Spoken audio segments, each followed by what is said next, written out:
Assalamualaikum warahmatullahi wabarakatuh.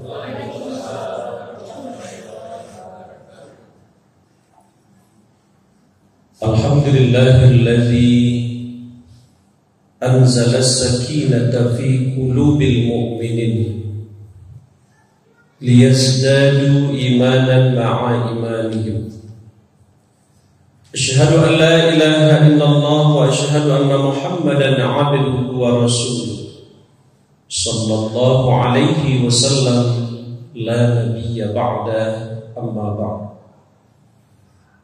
Bapak pengurus bersama para jajaran yang kami hormati, Bapak-bapak, ibu-ibu, kaum muslimin wal muslimat jemaah Maghrib rahimakumullah. Bersyukur kita kepada Allah Subhanahu wa taala dengan mengucapkan kalimat alhamdulillahirabbil alamin. Berselawat kita buat baginda Nabi Allah Nabi besar Muhammad sallallahu alaihi wasallam. Allahumma shalli ala Muhammad wa ala ali Muhammad. Bapak, ibu, kaum muslimin wal muslimat jemaah Maghrib rahimakumullah. Sebagai kajian kita pada malam hari ini, kita lihat di dalam hadis Rasulullah sallallahu alaihi wasallam dari Ibnu Abbas atau Abdullah bin Abbas, di mana Rasulullah sallallahu alaihi wasallam kuntu khalfan Nabi sallallahu alaihi wasallam. Kata Ibnu Abbas, adalah saya khalfan Nabi, di belakang Nabi Muhammad sallallahu alaihi wasallam. Artinya Ibnu Abbas ini Bapak Ibu berada di dalam tunggangan kendaraan. Kendaraan Nabi itu kalau tidak unta, kalau tidak dipakainya keledai, tapi paling banyaknya itu adalah unta. Jadi ketika Rasul bersama Ibnu Abbas, maka Rasulullah sallallahu alaihi wasallam menyampaikan nasihat yang berharga sekali untuk anak paman Nabi. Karena Ibnu Abbas ini atau Abdullah bin Abbas ini ayahnya bersaudara dengan orang tua Nabi. Jadi kakek Nabi Muhammad itu dia punya anak, ada namanya Abdul Uzzah, yaitu namanya Abu Lahab. Ada namanya Abu Talib, Abdullah, Hamzah bin Abdul Muttalib. Kemudian yang berikutnya adalah Abbas.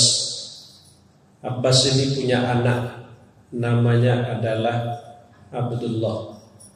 Makanya disingkat namanya Ibnu Abbas. Dan kemudian Abbas punya saudara juga namanya Abdullah, anaknya adalah Nabi Muhammad sallallahu alaihi wasallam. Jadi jarak antara Ibnu Abbas secara umur dengan Nabi itu cukup jauh Bapak Ibu. Berapa jauhnya ketika dia menunggang itu kendaraan itu saja, umur Ibnu Abbas lebih kurang 9 sampai 10 tahun. Nabi Muhammad hampir dia umur 60 tahun. Karena umur 13 tahun Ibnu Abbas Rasulullah sudah wafat. Berarti Bapak Ibu yang berbahagia, cukup jauh Nabi Muhammad usianya dengan Ibnu Abbas. Makanya dalam hadis itu disampaikan, ya gulam, wahai nak, karena begitu jauhnya. Inni u'allimuka kalimatin, sesungguhnya aku hendak mengajarkan kalimat kepadamu. Kalimat yang dimaksud itu adalah nasihat-nasihat. Jadi Nabi itu Bapak Ibu, dia suka memberikan nasihat. Kenapa? Karena nasihat itu Bapak Ibu termasuk pahala yang terus mengalir kepada kita nanti. Makanya dalam Al-Quran disebutkan watawassaw bil haqq, watawassaw bis sabr. Saling menasihati. Awak menasihati orang menasihati awak. Sawananya itu termasuk pahala yang terus mengalir. Man 'allama ilma, siapa saja yang mengajarkan ilmu kepada orang lain, dalam hadis itu termasuk namanya sab'un yajri lil 'abdi ajruhunna min ba'di mautih wa huwa fi qabri. Dari 7 pahala yang terus mengalir itu salah satunya man 'allama ilma, mengajarkan ilmu kepada orang lain. Nabi memberikan nasihat itu bi kalimatin. Ibnu Abbas, ambo akan mengajarkan kepada engkau ilmu-ilmu kalimat demi kalimat. Ketik baru Ibnu Abbas, tapi diberikan nasihat. Apa nasihat yang pertama? Nasihat yang pertama itu di dalam hadis Arba'in An-Nawawi. Pertama adalah ihfazillah yahfazka. Jagalah olehmu Allah, niscaya Allah akan menjaga.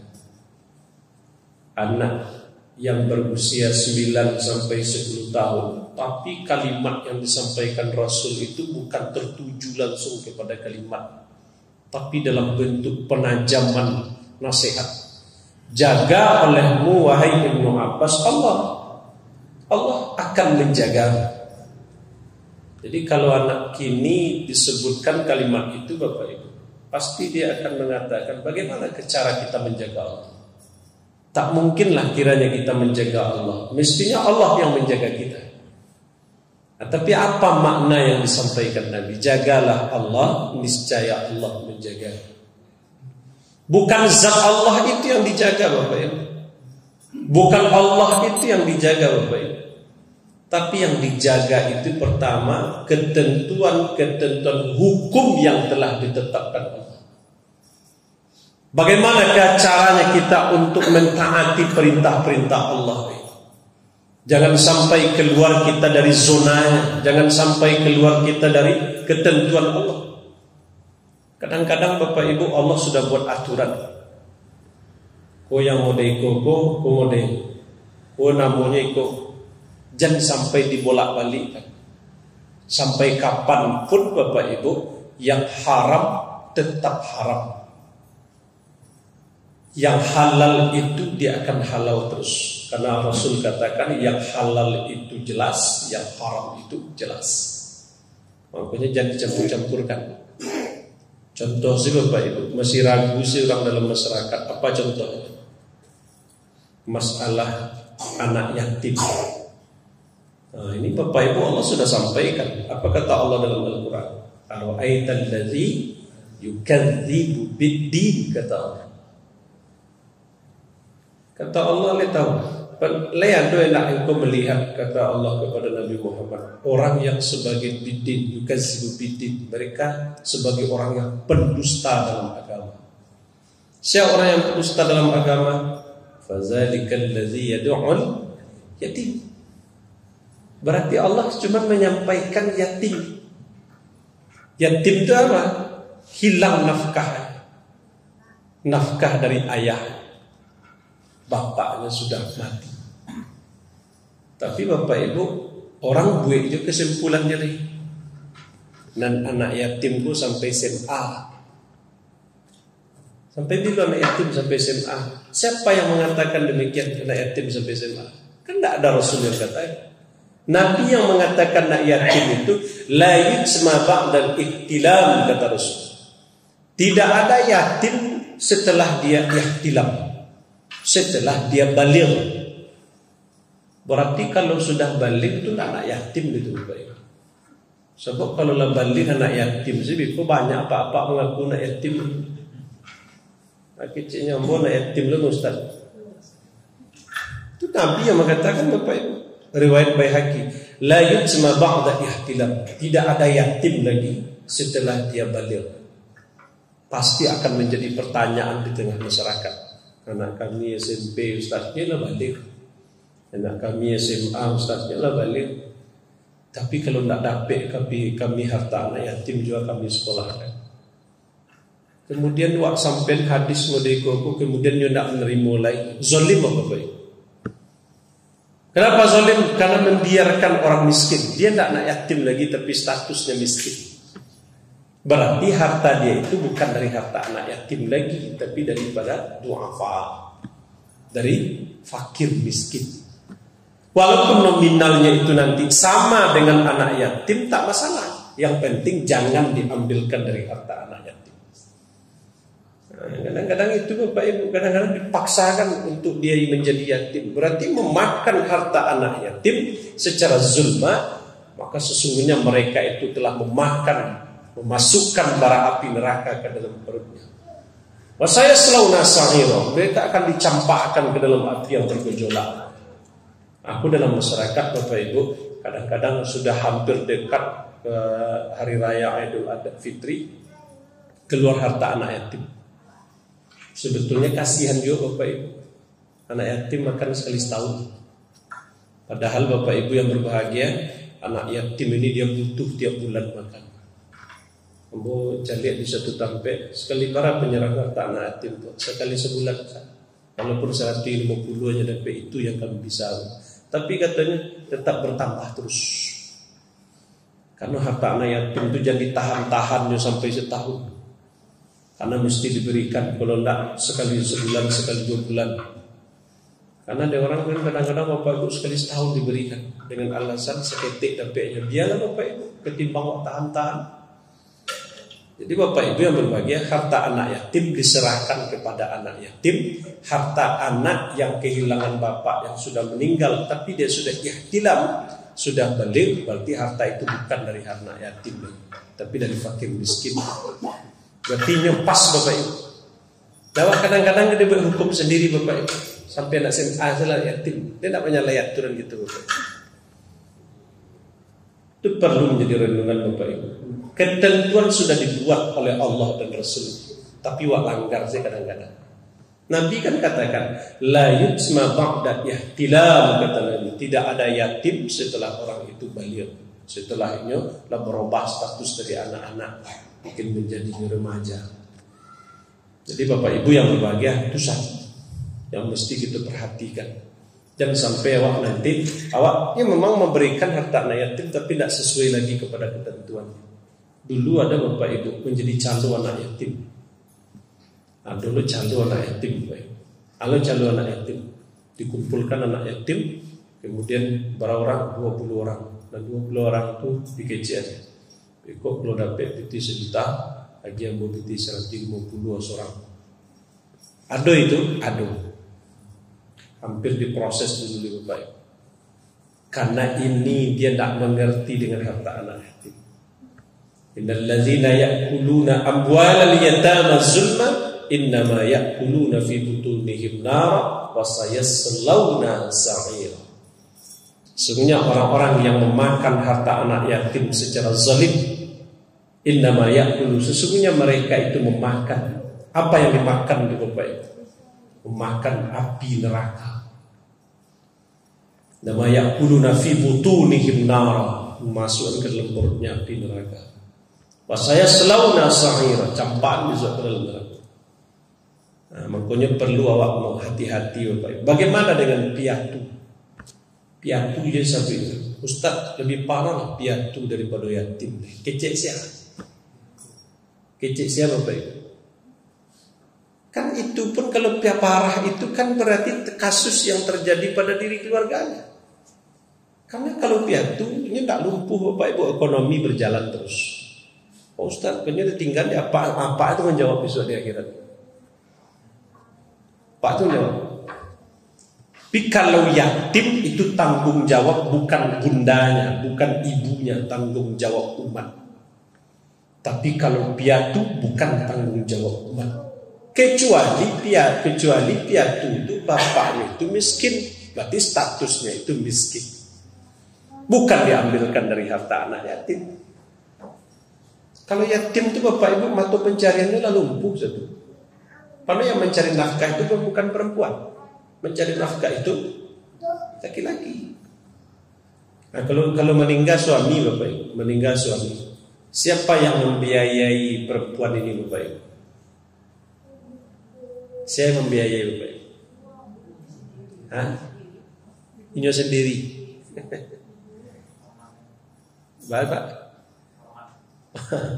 yang membiayai utama sekali kalau sudah meninggal seorang istri, maka yang pertama sekali adalah ayah kandungnya. Ayah kandung membiayai. Kiranya ayah kandungnya itu ekonominya susah, jadi abang kandungnya. Abang kandungnya susah, jadi adik kandungnya. Berartinya kembali kepada pangkal beliau. Nah, jadi Bapak Ibu kalau memang susah, kiranya padusi ko biarlah mana-mana mencari awak selancari piti untuk keluarga. Itu bukan kewajiban dia Bapak Ibu, dia cuma melengkap saja. Kan kadang-kadang gini Bapak Ibu lah meninggal suaminya, anaknya lah mulai kadang-kadang ingin cari seorang. Makanya dia berhak untuk mendapatkan namanya adalah zakat. Karena lumpuh ekonominya. Tapi kalau piatu itu tidak ada harta anak yatim bagiannya. Di mana bagian dari harta fakir miskin. Berarti sebetulnya mangkonya calik Bapak Ibu dalam Al-Quran. Pasti yatim dan fakir miskin didekatkan terus. Boleh calik. Fazalikal ladzi yad'ul yatim wala yahuddu ala miskin Bapak Ibu. Miskin. Jadi yatim dan miskin itu tak pernah dipisahkan dari Allah. Sudah anak yatim miskin. Innama yut'imul, apa kata Allah dalam surat Al-Insan? Kalau orang memberikan makan Bapak Ibu termasuk di situ anak yatim, termasuk orang miskin di dalamnya. Berarti hartanya itu dipisahkan. Berarti sebetulnya bukan berarti orang-orang piatu tidak usah dia. Kenapa? Bapaknya mesti ada calik Bapak Ibu. Kalau memang orang tuanya itu susah, mesti dapat juga. Ada yang lebih parah lagi. Apa rahmat Bapak Ibu dari yang kedua itu? Anak lahir tanpa bapak. Bahasa awak kasarnya dulu bajak di kabau. Kira kabaunya hilang.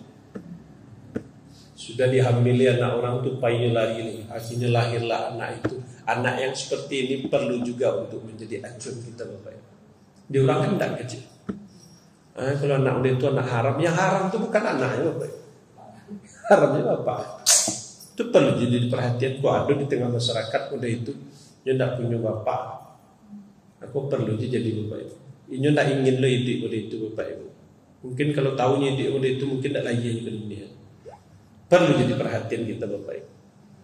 Jadi sebetulnya harta itu porsinya sudah ditempatkan oleh Allah. Kalau anak yatim, kalau piatunya masuk ke sinan kalau susah. Kalau orang itu sudah balik masuknya kepada fakir miskin. Kita tidak berbicara nominal. Nominalnya itu serahkanlah kepada orang masing-masing. Para haratu dapat situ itulah bagian. Nah, jadi Bapak Ibu yang berbahagia itu namanya menjaga ketentuan hukum-hukum Allah dalam Al-Quran. Jangan sampai awak nanti teledor Bapak Ibu, dihantam saja yang mestinya tidak dihantam. Kemudian Ibu Bapak yang berbahagia yang dirahmati Allah Subhanahu Wa Taala, apalagi yang mesti kita perhatikan dengan nasihat Rasul kepada Ibnu Abbas. Kalau memang suruhan Allah itu perintah Bapak Ibu, barangkali kita sudah paham. Perintah Allah, larangan Allah. Yang larangan Allah ini yang mesti hati-hati kita Bapak Ibu. Kalau perintah sholat, perintah ada tuntunannya, dibimbing kita Bapak Ibu. Orang taatnya Bapak Ibu, orang-orang yang mungkin dibimbingnya untuk lebih bagus. Tapi kalau awak masih sholat, rajin sholat, tapi perbuatan buruk masih dilakukan, itu bermasalah ya dia. Nah, makanya perlu juga perhatian. Ada beberapa hadis Nabi Bapak Ibu yang di dalam hadis itu ada kalimat yang disebut kalimatnya la'anallah. Perbuatan itu dilaknat oleh Allah. Kata Muhammad bin Saleh Al-Utsaimin, apa kata beliau?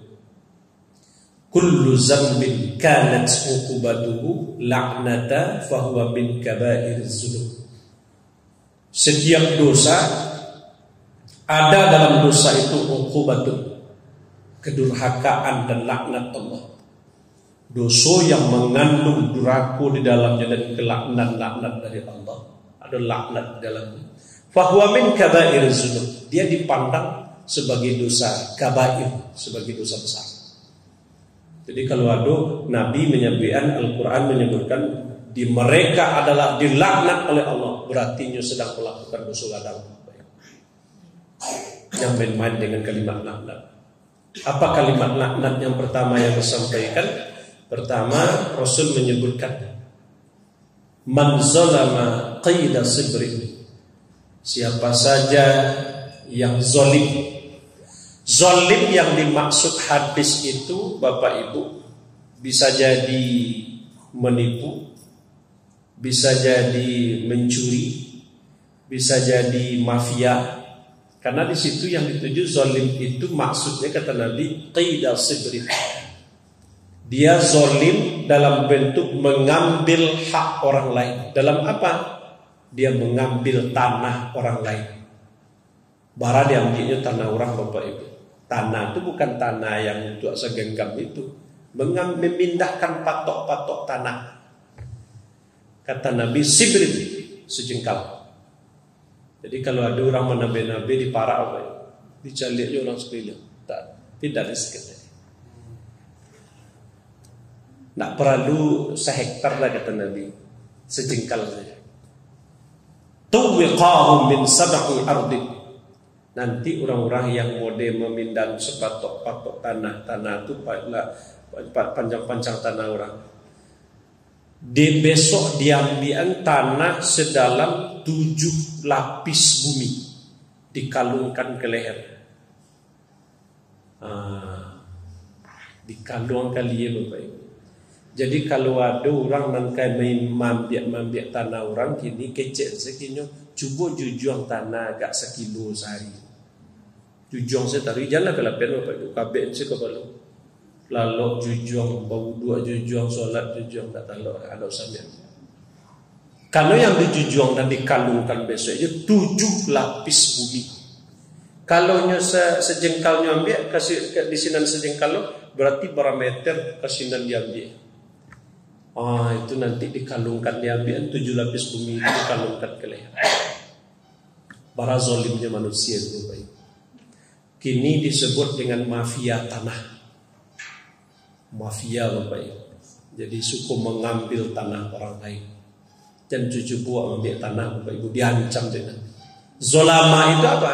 Zolama itu kalau ada yang menipu, dibuatnya akte itu yang palsu, kemudian dibuatnya yang baru supaya orang itu kalah. Itu namanya Bapak Ibu termasuk bagian.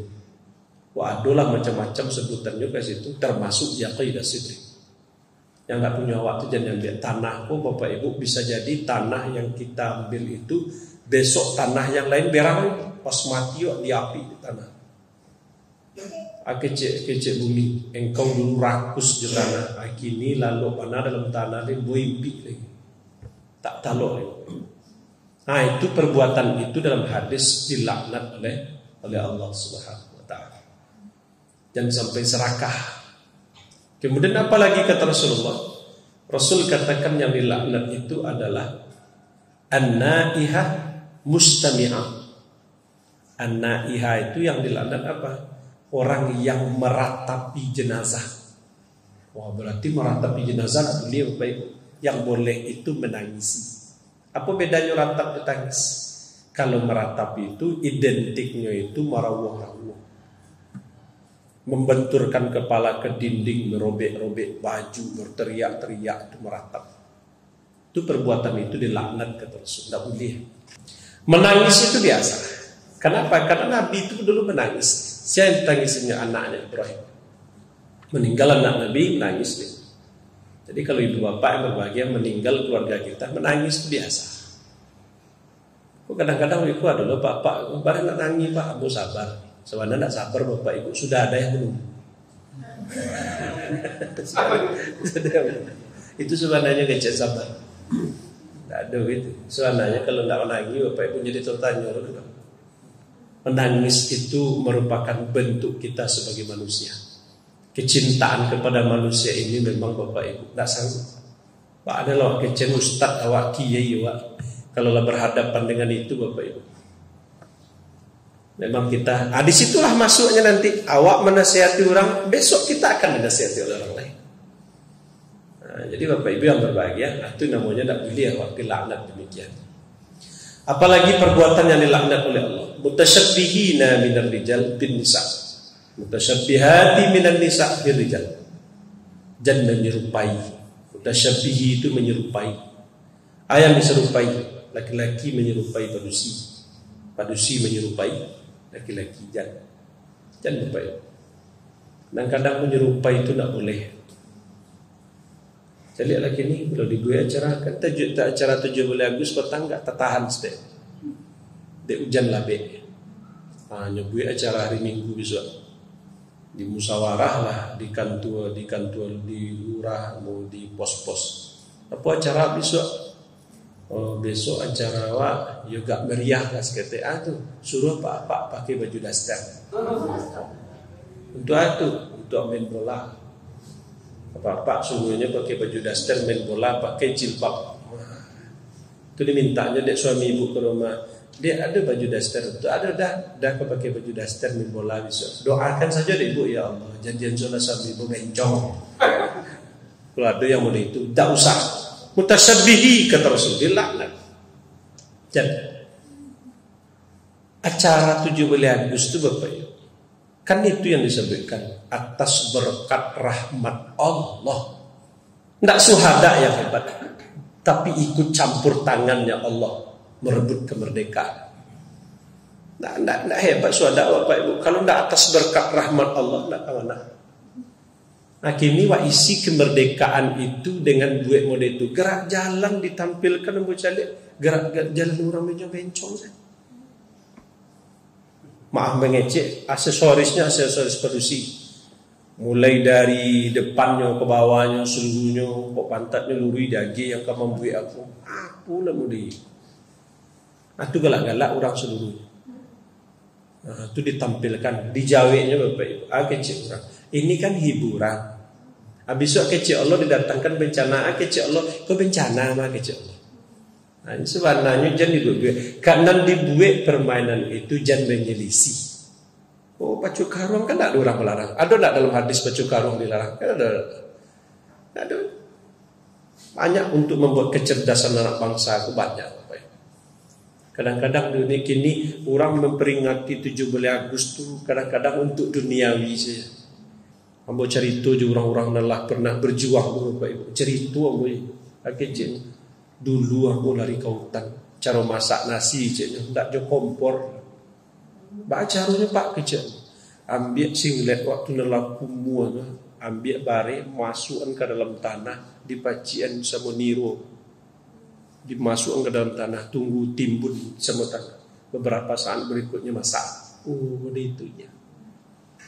Awak kini je kompor gas masak. Hanya dulu kompor gasnya bumi saja. Makan jubi. Kecilnya nanti bayang dek para syuhada kita, bagaimana anak-anak kita ke depannya nantinya bisa hidup tenang. Kini awak nak tenang, nak mencari murka Allah si perbuatan awak baik. Padahal di situ dalam undang-undang itu disampaikan atas berkat rahmat Allah. Kamu mencari Bapak Ibu orang-orang yang mutasyabbihi ko, yang menyerupai ko, lah akhir-akhir ko makin banyak ya Bapak Ibu. Makin banyak terasa. Bahkan mereka berani tampil terang-terangan di depan umum. Dibuat lo geng-geng tertentu, komunitas tertentu. Akhirnya Bapak Ibu ko memancing murka.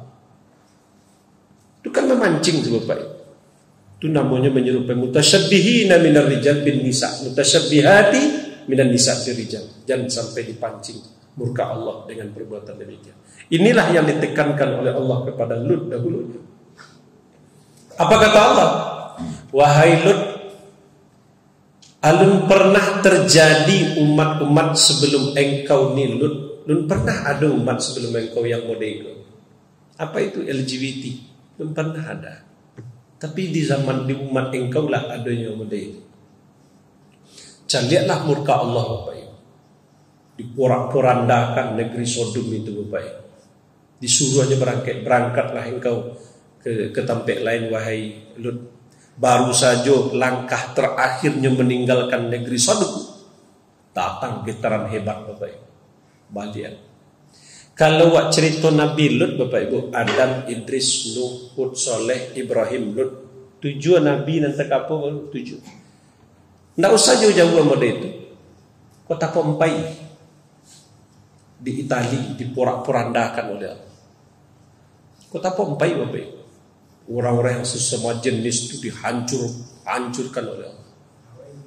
Nah, itu tidak jauh kan? Kota Pompai di Italia mungkin sampai beribu-ribu tahun dihancurkan oleh Allah.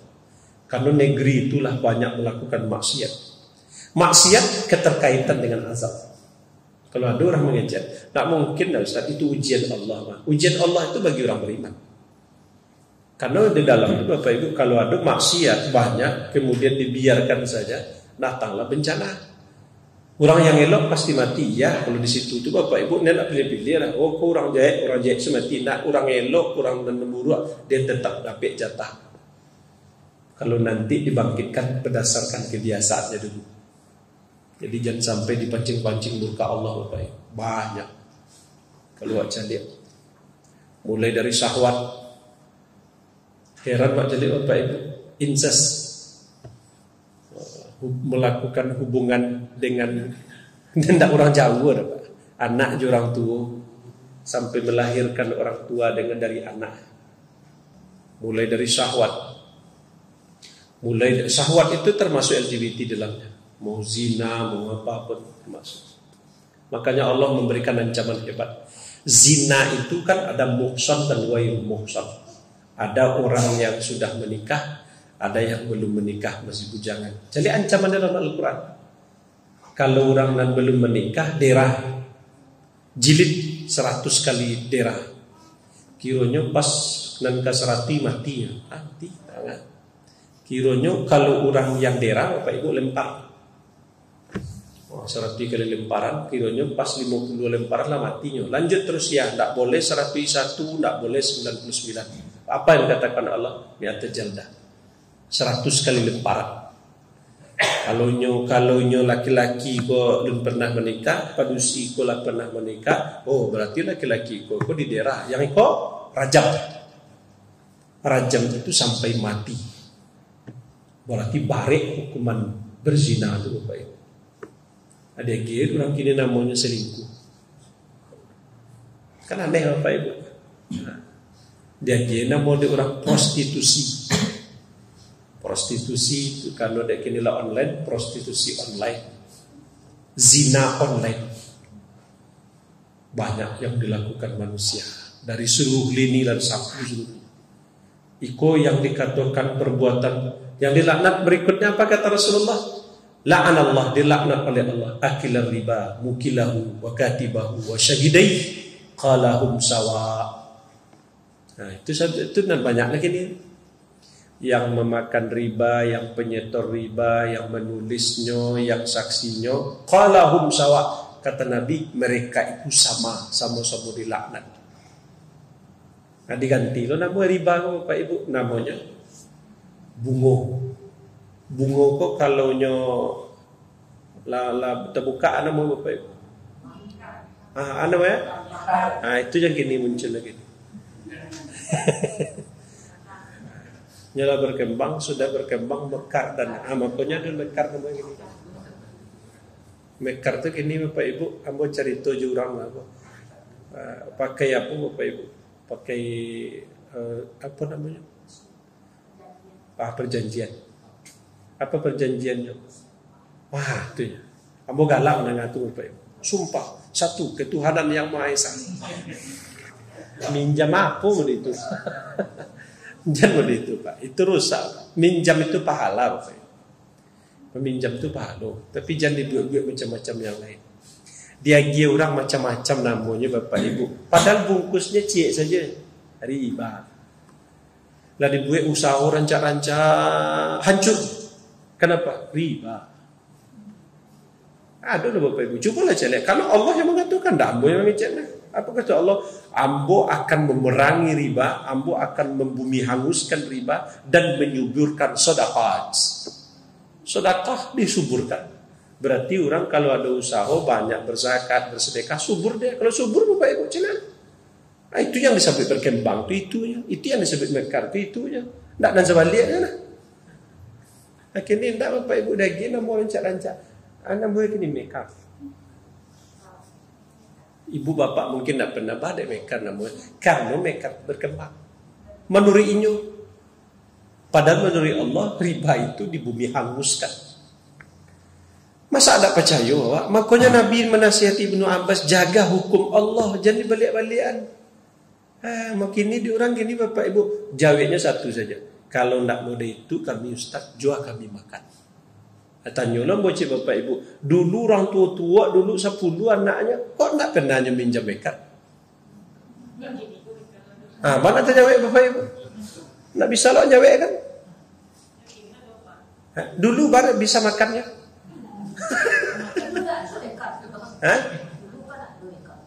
Kenapa kok bisa duitnya? Kurang dulu seketek aja. Anak 10 lah seketek dia. Anak sikut 3 bapak ibu minjamnya sekian. Berarti sebetulnya orang kini kok adalah nampak orang beli tas rancak awak ingin lo. Nampak orang beli HP iPhone awak ingin lo. Itu Pak. Dicalik sandal orang baru di luar awak kayu lo. Piti tak ada, pinjam lagi ke mana ke bakambangnya. Berarti juga. Caliklah bapak ibu. Ambo masih ingat bapak ibu. Kau terasa dah. Ambo dulu sekolah bapak ibu. Mungkin tak ambo dah bapak ibu. Dulu sekolah lah keluar empu kaki di sepatu tu tu dia ditutup seketek jauh-jauh apa tu. Tetap dah sekolah. Kini bapak ibu anak kini kan luar seketek saja. Aku ganti lagi. Aku lah cabiak. Bantan Jonda ke sekolah pulang di Japui dan cabiaknya 5 bulan lah cabiaknya. Awak dulu berjalan 2 kilo bapak ibu setahun tak ganti-ganti.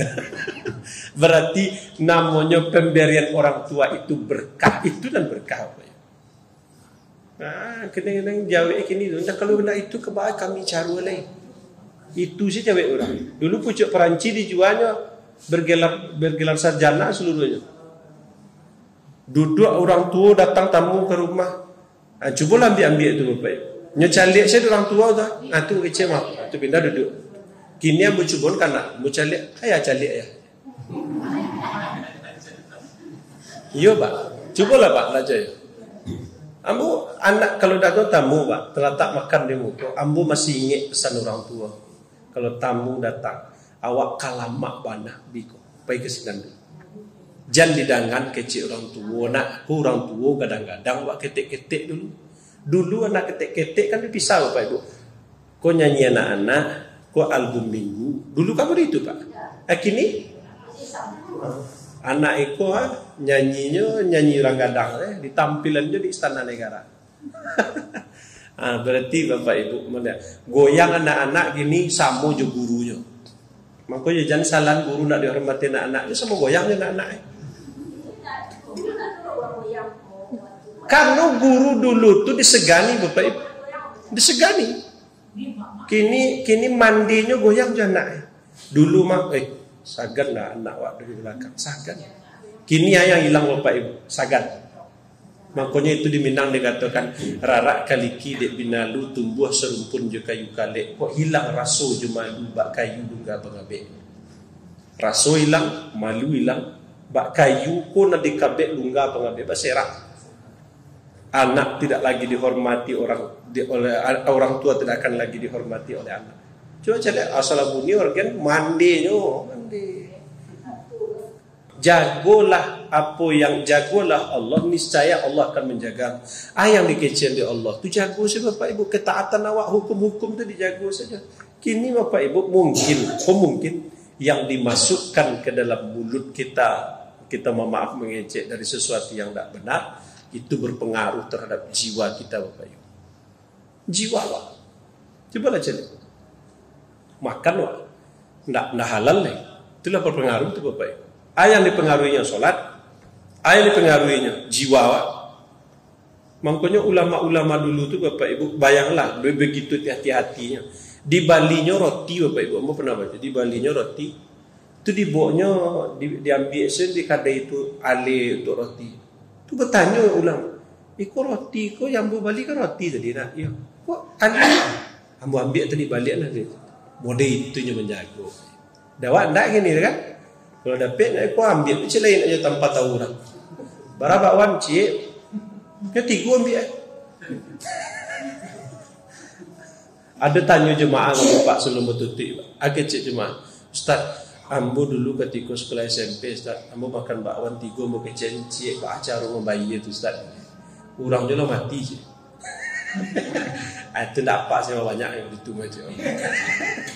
Banyak tu bersedekah Bapak Ibu. Kalau memangnya masih hidup minta kerelaan. Kalau memang tak tahu sama sekali keberadaannya, niatkan saja sedekah ya Allah. Piti dulu tu ambo niatkan untuk sedekah hati nama orang dan pernah muzalimi. Jangan sampai lu Bapak Ibu. Kadang-kadang kan banyak orang itu Pak. Dianggap Pak segera. Ambil bawang 3 biar cik. Itu dulu, kinilah tobat orang. Tobat. Mudah-mudahan Bapak Ibu yang berbahagia, apa yang kita sampaikan pada poin pertama ini, mudah-mudahan ihfazillah, jagalah Allah, niscaya Allah menjagamu. Insyaallah pada pertemuan selanjutnya masuk lagi ihfazillah tajidhu tujahaka. Kalau engkau jaga hukum Allah, engkau jaga Allah, Allah akan berada di hadapan. Makna berada di hadapan, dekatnya Allah dengan hamba-Nya. Mudah-mudahan Bapak Ibu yang berbahagia, kalau lewat jaga Allah, hukum Allah, mudah-mudahan Allah selalu memberikan rahmat kepada kita semua. Subhanallahumma wa bihamdika nasyhadu an la ilaha illa anta astaghfiruka wa atubu ilaik. Assalamualaikum warahmatullahi wabarakatuh.